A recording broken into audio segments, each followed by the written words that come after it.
comment est-ce qu'on se crée un réseau? C'est une question qui revient à chaque fois quand je discute avec les gens, mais explique-nous comment est-ce qu'on se crée un réseau, tout ça. Je vais en parler dans cette vidéo, mais bien avant, je vais partager avec vous une anecdote. C'est une dame qui m'expliquait ça. Elle dit qu'elles sont parties dans un restaurant avec ses amis, en majorité c'était des expatriés. Ils arrivent dans le restaurant, il y a un serveur. Elle dit au serveur qui les a bien accueillis, qui s'occupait bien d'elle, tout ça. Elle lui dit, écoute, avant qu'on ne quitte cette table, je vais tout faire pour que tu aies un bon pourboire. Et le serveur dit, vraiment, je n'ai pas besoin de pourboire. Ce dont j'ai besoin en ce moment, ce sont vos différentes cartes de visite. Elle était agréablement surprise, donc elle dit à toutes les personnes qui sont autour de la table, écoutez, le monsieur s'il dit il n'a pas besoin de pourboire, il a besoin de vos cartes de visite. On dit, waouh, mais ça c'est une façon différente de penser, on ne s'attendait pas à une telle réaction, et les gens donnent les cartes de visite. Vous imaginez bien la suite, recommandation en recommandation, il a eu des énormes opportunités. Toutes les personnes qui venaient, on lui disait toujours, quand vous allez, il y a tel serveur, c'est son nom qui est là, il est tellement bien, et il a eu au-delà des pourboires. Pour vous dire que le réseau, c'est important. Une personne qui veut aller loin dans la vie sait que le plus important, ce n'est pas de gagner dans l'immédiat, ni de gagner de l'argent, mais c'est de gagner le cœur et la sympathie des gens. Il y a une étape dans votre vie, vous allez arriver, vous allez vous rendre compte que vos diplômes et votre argent sont limités. Il vous faudra toujours un homme. Un homme dans le réseau ou un homme pour vous faire entrer dans le réseau. On évolue en réseau, on évolue en génération, on évolue en connaissance. La majorité des personnes qui ont des belles opportunités, très souvent, c'est en recommandation. Souvent, où tu arrives, ça dépend de qui tu connais. C'est la réalité et c'est la vérité. Donc, je tiens à vous dire que le réseau, c'est quelque chose d'important. Maintenant, entrons dans le vif du sujet. Comment est-ce qu'on développe son réseau? Le point numéro 1, pour développer son réseau, il faut être serviable. Il faut se mettre au service des autres. Il y a beaucoup de personnes qui veulent qu'on les invite d'abord. Moi aussi, on ne m'appelle pas, moi, il n'est pas là-bas. Hein. Non, moi, on leur a fait les fonds ça entre eux. Les gens ne sont pas curieux. Les gens ne sont pas prêts à aider les gens. Vous savez, une personne qui aide les gens à atteindre ses objectifs, il va toujours atteindre lui-même ses propres objectifs. Les gens ont besoin de mains serviables. Parce que tout le monde est tellement intéressé aujourd'hui qu'une personne qui est capable de venir se mettre à votre service, vous aider, contribuer comme elle peut. Aujourd'hui, il y a beaucoup de personnes qui veulent entrer dans le réseau d'Assalfo. Mais la manière la plus simple, il y a un FEMUA qui est en train de venir, allez là-bas, trouvez un rôle, occupez-vous, même si c'est des chaises, vous allez ramasser. La première édition que j'ai eu à faire, j'ai fait ça avec Nesmond Docui, mais j'étais dans les coulisses, je me suis rendu utile.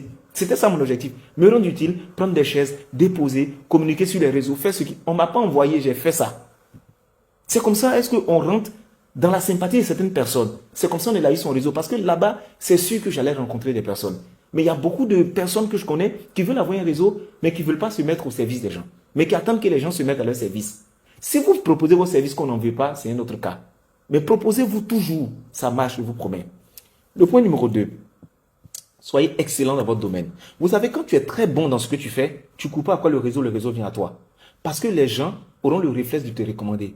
Vous n'imaginez pas la quantité de personnes, que ce soit parmi les expatriés français, les institutions qui m'ont recommandé.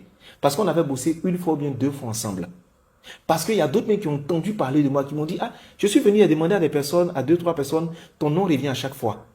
Quand tu es bon dans ton domaine, quand tu réussis à te distinguer, à te mettre à part sur le plan qualitatif, ton réseau va se créer.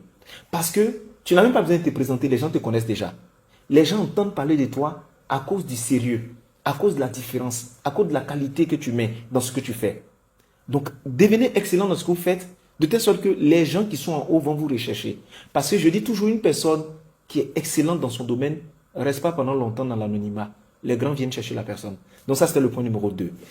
Le point numéro 3, soyez actif et soyez au bon endroit. Il y a un grand penseur qui disait que 80% de la réussite, c'est être présent. Être présent au bon endroit. Être présent là où il faut. Tu ne peux pas vouloir développer un réseau et tu es chez toi à la maison. Tu dois être stratège dans les lieux où tu pars, dans les personnes que tu rencontres. Quand tu suis les personnes sur Internet, que tu sais qu'il y a un événement où cette personne sera là, sois dans les parages de cette personne. Soyez actif. Si vous avez quelque chose que vous savez faire, ne cachez pas ça. Manifestez vos dons, vos talents. Les réseaux sociaux servent à ça. Manifestez ce que vous savez faire. Soyez actif, soyez réactif. Ayez le contact facile. Allez vers les gens. Parlez aux gens respectueusement.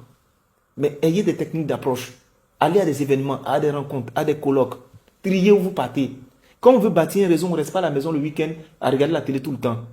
On regarde dans le planning des événements et on sait où on va parce que stratégiquement, on sait qui on va rencontrer là-bas.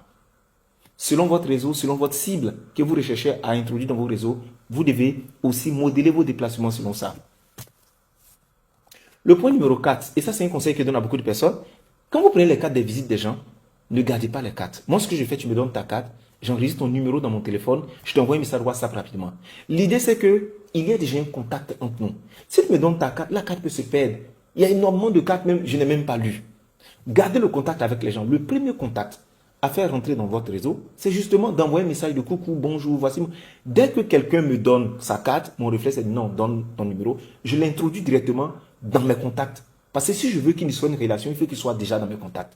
Donc, je vais enregistrer, je vais lancer mon numéro, ça va sonner et je vais dire à la personne, enregistre le nom. Et puis, en même temps, j'envoie un message WhatsApp tout de suite.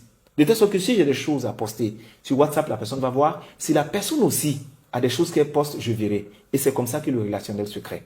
Dans une autre vidéo, j'aurai le temps de vous expliquer comment est-ce qu'on entretient le réseau. Mais là, nous sommes